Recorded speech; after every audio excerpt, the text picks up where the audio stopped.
Hi, I'm Astro Mechanics, or Damien here. Today we are with what may seem like a duplicate video, but I'm going to show you how to build this Super Saiyan Mitachurl of mine with a twist. We're going to upgrade from the old system to use the new VFX tools, showing you just how much better and more efficient these brand new VFX tools are. I assure you it's mind-blowing. Put simply, they're amazing for putting together custom seals and effects for your map. So if you've never done VFX before, then the game-changing aspect may not hit you as hard, but they will still be just as amazing for you. It's never been easier to make your own beautiful VFX. Let me give you an example of the previous iteration. You see these node graphs? Yeah, these were just the server-side node graphs. The ones for doing the power transformation effects programmatically for the wind effect that pulsates outwards. And this is with a sound handler to hide maybe 95% of these sound player nodes. Another beautiful thing about this is that most of the effort were to juggle the count of VFX on an entity, which was capped at 10, I believe, previously. Well, I have great news, as my testing shows 480 is the new map-wide count, though it seems slightly emitter dependent, and there are some weird edge cases. Now let's take a look at the new system. Yeah, this is how many node graphs it takes to do all of the previous graphs work. Is that not absurd? And it actually has double the amount of wind as the original one does too. First, since the whole purpose of this is to show off how amazing these new tools are compared to the last version, let me give you a tour of the new VFX Tools UI before we get to work assembling the systems. We'll go to Combat Presets and down here. And here we can create new VFX tools. It should be familiar if you have ever worked with custom skills before, because it's similar to the animation editor. You can create a persistent VFX tool or a timed VFX tool.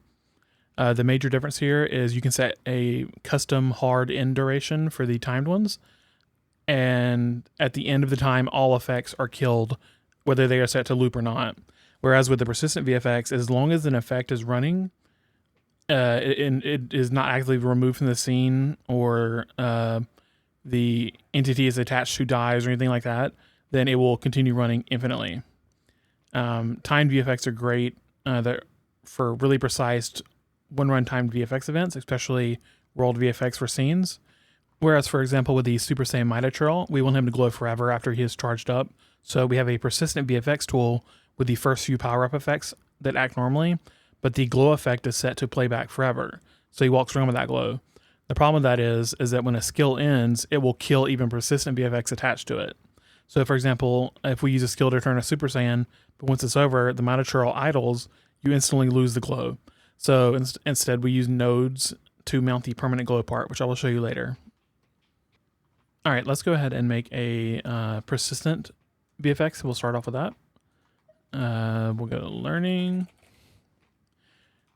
And if we go here, you'll see here, we'll have the notes, etc. We'll go to VFX Tool Edit.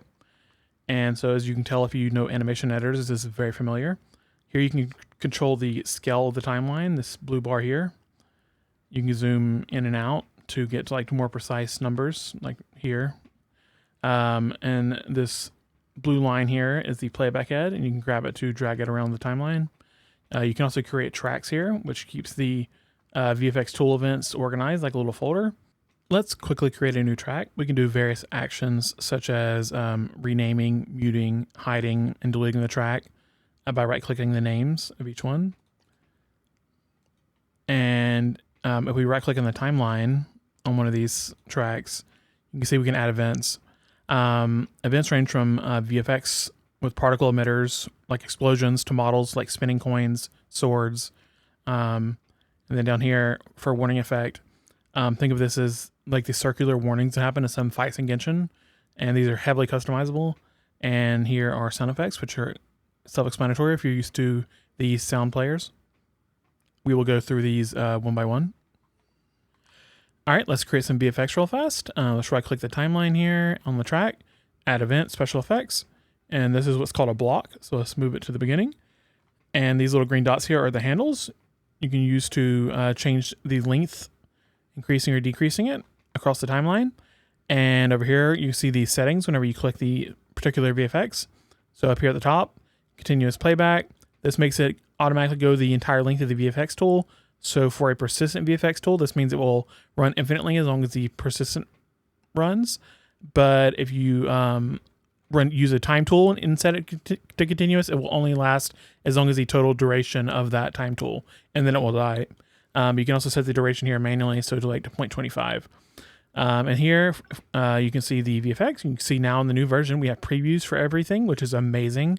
And so the looping ones are down here below timed, and you can search. But most importantly, you can go up here to filter for discovery of new ones. Let's say we want like a pyro shockwave, so it's like pyro. I think shockwave, yeah, there. And then for discovery, you see is really amazing. So like this right here, I would have never known to search expanding aura, for example, for that. So it really helps discovering for creating your custom spells or attacks or whatever VFX. Very helpful. All right, let's select a VFX in right here. I guess we'll go with like pyro. Yeah, that's good. All right. And then over here, if this was continuous playback, of course, this would play forever, like I was talking about before, but let's keep it to a duration for this. And then, for example, here you can turn off the default sound that is played with some VFX, and you can set the offset, which is an offset from the root of the VFX tool, the rotation offset, the zoom, which is the scale. You can also change the behavior of the effects when destroyed. So for this one, for example, behavioral destruction, stop particle emission basically stops the emission for the current special effect, but any pre-existing particles that are already in the world will stay until the end of their life cycle naturally, which gives it a more smooth deletion process versus, say, stopping and clearing effects immediately, which will just be abrupt. This is handy, for example, with timed VFX, so they don't abruptly stop whenever their duration runs out, but they'll basically so they fade out more cleanly. And when hitting covers when like VFX tools are active, but say the glowing player has a unit status hiding it. This chooses what happens to that particular VFX in those situations. Is it removed? Is it visible, etc., depending on the effect/VFX tool. And also timed VFX has different options here too, which we'll go over. If we set this to 5x zoom, we can drag our playhead back and hit play. You can see it's larger. If this was a continuous playback, then as you can see, it would just never stop, especially since this is a persistent VFX tool. It's just going to go on infinitely. We can remove that and take it back to this. And so let's click our track title again. And one last important thing here is the visibility settings. They're really powerful for hiding VFX depending on some logic that you set up with the Boolean filter here, or by allowing it to be faction-based visibility. As you can see here, we are on the Super Saiyan project, and this is the Spirit Ball attack. If we go here, in the track, and we set the visibility to Allied Faction, since this is going to be coming from the Mitachurl, that means as soon as this attack happens, we will never see it. So you can see here, he's going to spawn in a second. He's going to throw the attack, but nothing is going to happen. He's going to wind up, but there's nothing in his hand.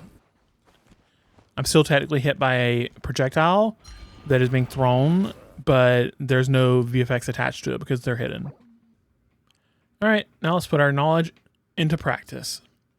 Now let's create the wind buffeting effect. First, we'll create 8 segmented loop layers.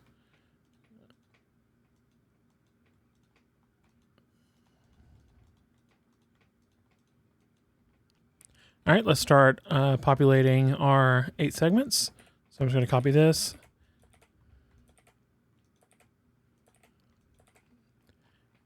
And then, for example, since that's 45, this will be 90.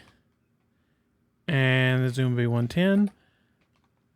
And that pattern will continue on downwards with rotating Y by 45 and zoom by 0.30. And before we complete that, let's just go ahead and lock these out like this, because they should cascade down in order to have the proper effect, and also to loop properly, because if it runs into itself at the end of the loop segment like this, it will be way smoother. I will come back when the values are all changed.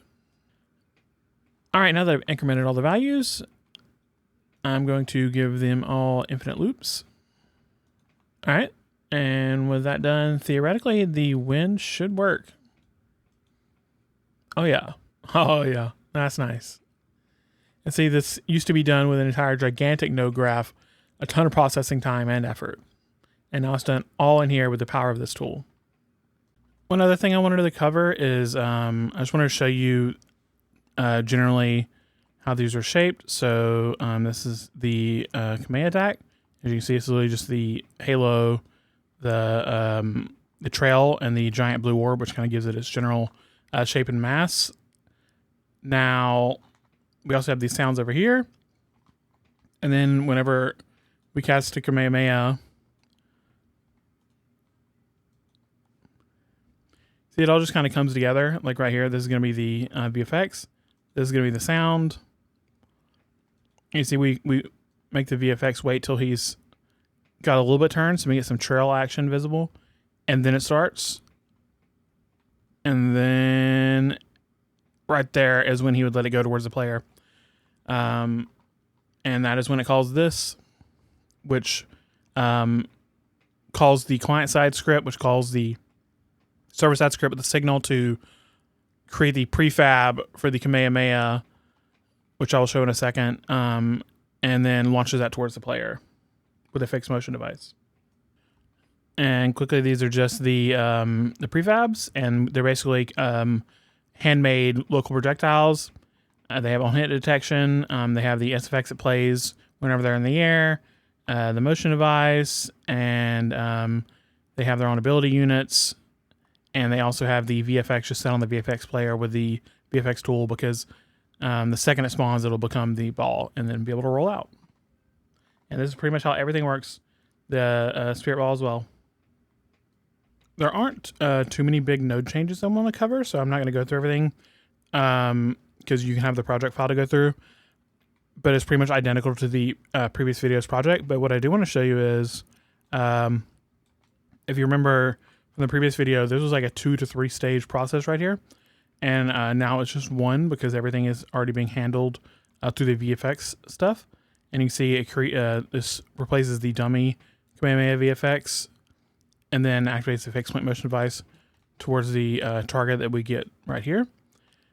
And the other big changes, this is the only other graph I want to touch really quick, but this is the replacement for the Super Saiyan transformation logic from the first one. If you saw that video where it was just gigantic. We start here with the mount looping special effect. We mount the permanent golden glow. This is the end of the Super Saiyan transformation skill, the graph that's called. We set the powered up variable so that we can cast Kamehameha. We create the hair prefab. We attach the hair prefab. We remove invulnerability, which just keeps them alive long enough where they can transform. We add a buff and recover their health, and that's it. And before, this would have been needed this much zoom to see everything else. I hope this can inspire you to create some cool stuff. Just seeing the impact one VFX tool had on the entire project is kind of mind-blowing to me. I didn't want to retread too much ground from the last video. I mainly wanted to cover the updates and show what a huge change it is in the experience of creating cool things in Miniature Wonderland. I hope you'll boot it up and see what your imagination can do. And thank you for watching. Please check out the Creator Front Discord. Everyone is amazing there. And come hang out and we will gladly help you learn how to make stuff. Thank you.